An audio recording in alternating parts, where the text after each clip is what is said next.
I'm here to support Steve Dunster. And Steve's wife died from a very, very unpleasant disease, and Steve is setting up a charity to fund the research into it. It's called mucosal melanoma, and it's a truly horrible thing.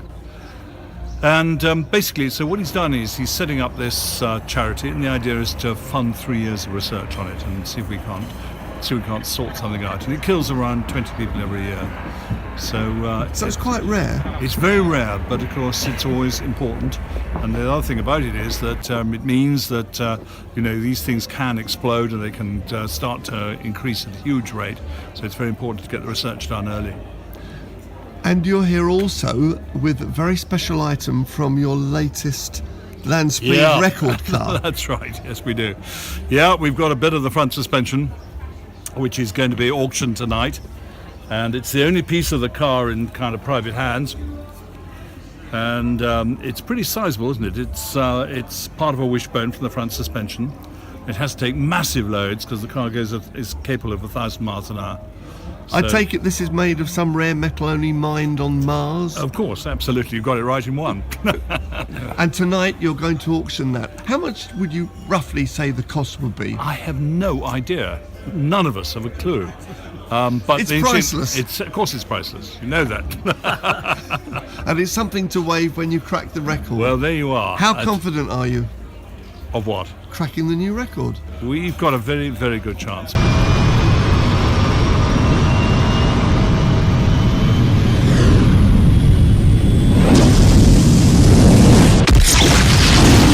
People like Rolls-Royce and Castrol and Rolex, and is that all? There are about 300 companies on the programme. So you're very confident. You've got the money. We've got a long way to go still. And you've got the brains. And when do you think you can crack it? We'll be running the car at high speed in South Africa next year. Why South Africa? Because we need a special desert to run it on. Very flat. Very flat and has to be special.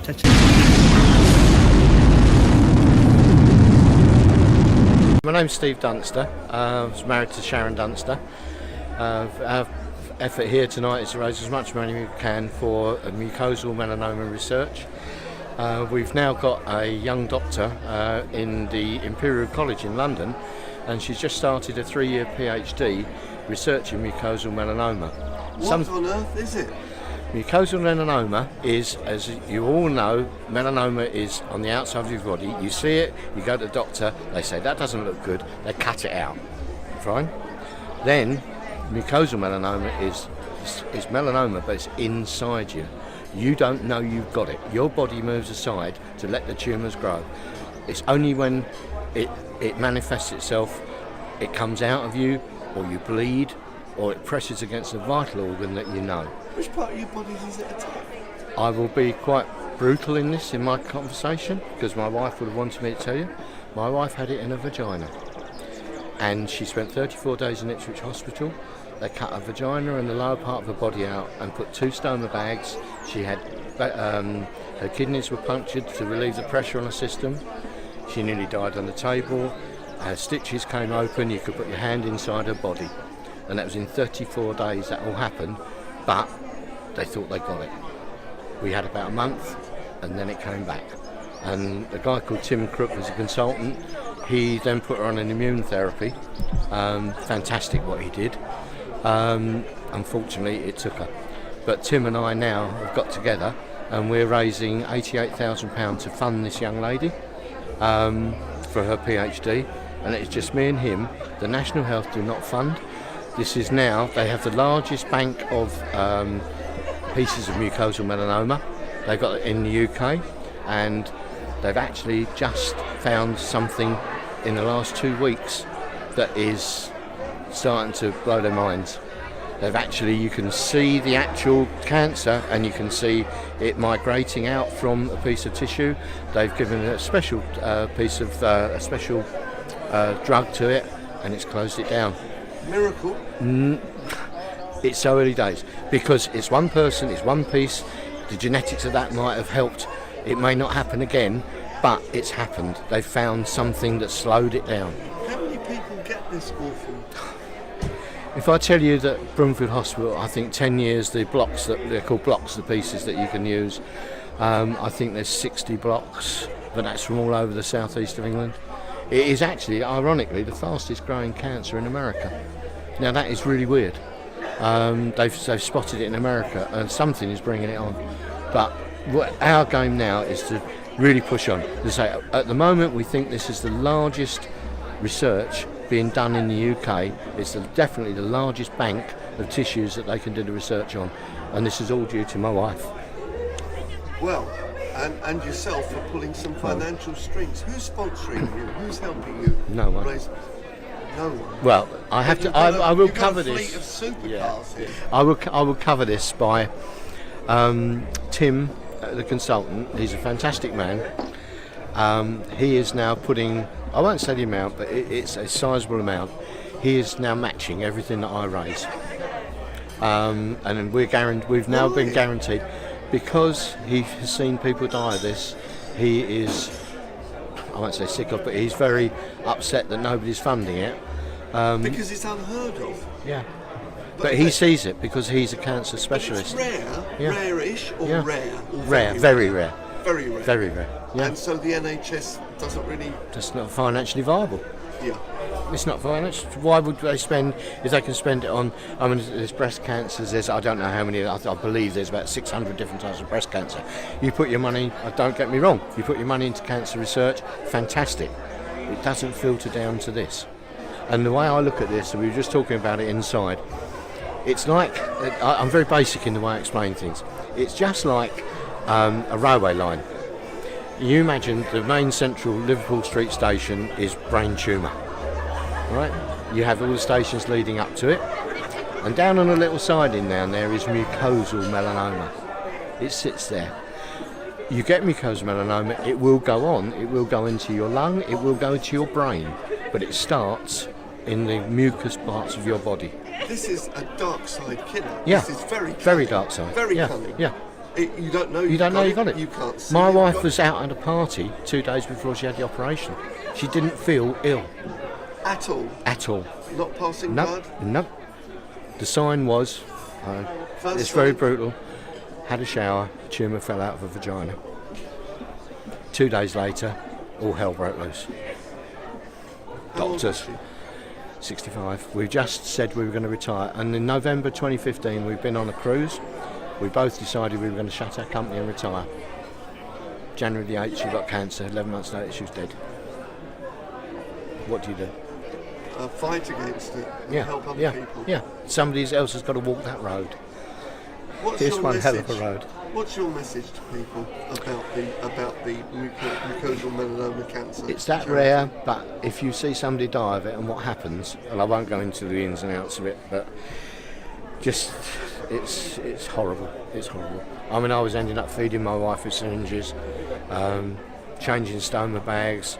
When you should have been planning we were just ready for our retirement. Yeah. That was it. We worked all our lives, run a successful little company. That was the end of it. And she went.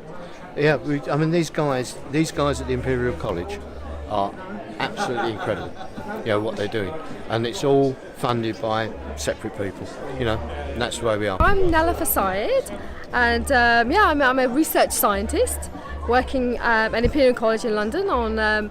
Mainly on brain tumours. I run a brain tumour lab, but I'm really interested in lots of other cancers because I think we can learn a lot about different cancer types, trying to identify novel therapeutic strategies. So yeah, that's kind of my background. I run a team of sort of 7 or 8 scientists, do a bit of lecturing as well, and I really enjoy it actually. I find it very challenging, really fascinating. There's always, you learn something new, you meet lovely people, and it's something that I've always wanted to do since leaving university in Glasgow, which is where I did my degree and then my PhD at Imperial College in London. It's an uphill struggle. It's constantly challenging, but it's also incredibly enjoyable. You get to sort of learn new things all the time. You meet people, but it's something. And you're saving lives.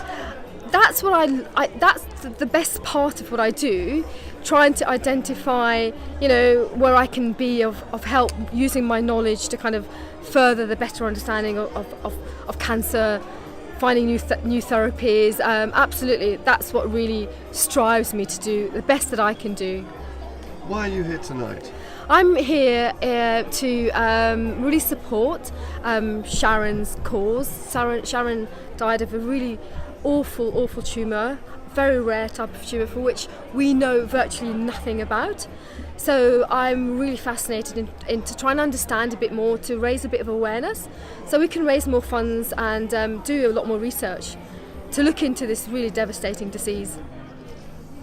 Before you heard about Sharon Dunster Foundation, did you know about mucosal melanoma? Did you care? Did you understand it? What was it to you? So I'd heard of it because Sharon's medic is a very, very close friend of mine. In fact, I was his first PhD postdoc actually in his laboratory. So yes, I'd heard of it. I'd been working on other types of melanoma, melanoma that arises in the skin, melanoma that goes to the brain. So this was just another type of melanoma, which is extremely rare. So I didn't know much about it at all. Just heard the name, and that's about it actually.